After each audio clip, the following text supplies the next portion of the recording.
Bismillahirrohmanirrohim. Assalamualaikum warahmatullahi wabarakatuh. Perkenalkan, saya Azfia Agustina. Pada presentasi kali ini, insya Allah saya akan memaparkan mengenai pemahaman saya dalam memahami Merdeka Belajar pada aksi nyata yang pertama.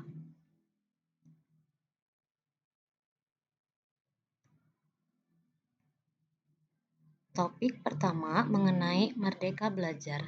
Pada topik ini, sebagian besar menjelaskan mengenai pandangan Ki Hajar Dewantara mengenai pendidikan yang memerdekakan murid. Pada topik ini ada beberapa modul.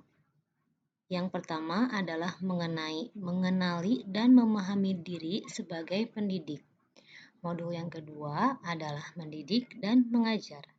Yang ketiga adalah mendampingi murid dengan utuh dan menyeluruh.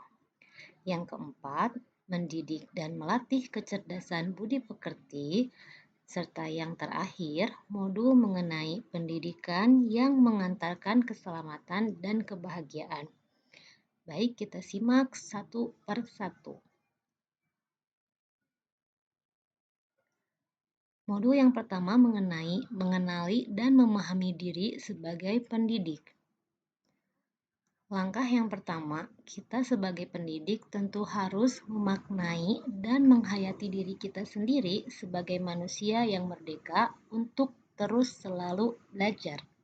Sebagaimana yang dikemukakan oleh Ki Hajar Dewantara bahwa manusia merdeka adalah manusia yang hidupnya bersandar pada kekuatan diri sendiri, baik lahir maupun batin, tidak tergantung pada orang lain.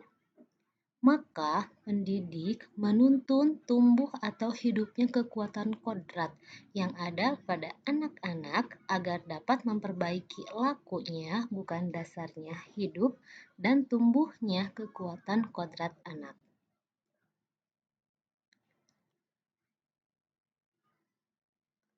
Modul berikutnya adalah mengenai mendidik dan mengajar. Pengajaran adalah suatu cara menyampaikan ilmu atau manfaat bagi hidup anak-anak secara lahir maupun batin. Mengajar adalah salah satu bagian dari mendidik. Sedangkan mendidik adalah menuntun skala kodrat yang ada pada murid agar mereka dapat mencapai keselamatan dan kebahagiaan yang setinggi-tingginya.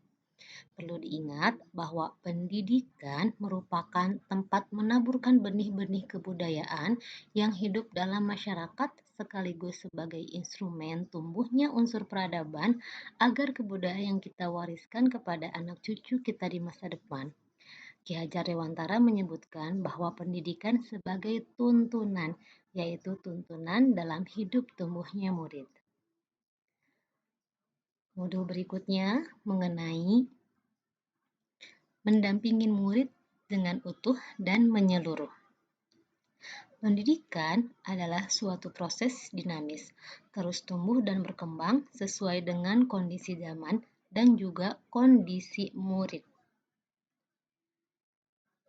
Maka kita mengadopsi asas trikon, yaitu kontinu, konvergen, dan konsentris, yaitu merancang pembelajaran yang berkelanjutan, terbuka, dan berdasarkan pada kebudayaan.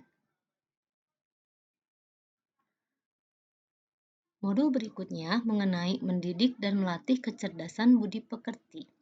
Budi pekerti merupakan perpaduan antara cipta, kognitif, rasa, afektif, dan karsa psikomotorik. Budi pekerti murid dibentuk dari keluarga, sekolah, dan masyarakat. Budi pekerti merupakan kodrat manusia. Kodrat manusia diibaratkan kertas yang sudah terisi dengan tulisan-tulisan samar yang belum jelas arti dan maksudnya. Sehingga sebagai pendidik kita perlu memahami kodrat itu dan mendampingi tumbuhnya kecakapan budi pekerti murid dalam kegiatan-kegiatan pembelajaran yang dialaminya.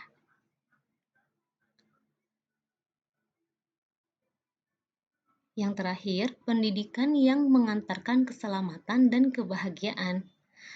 Guru sebaiknya memberikan pembelajaran yang bermakna untuk murid, sehingga nantinya murid dapat menjawab pertanyaan-pertanyaan diri sendiri mengenai "aku tahu", "aku ingin tahu", dan "aku telah belajar". Pendidikan berfungsi mengantarkan murid agar siap hidup dan mengisi zamannya, bukan hanya untuk kepentingan dirinya, tetapi juga berkontribusi untuk masyarakat. Baik, sekian pemaparan dari saya mengenai Merdeka Belajar. Terima kasih dan sampai jumpa di lain kesempatan.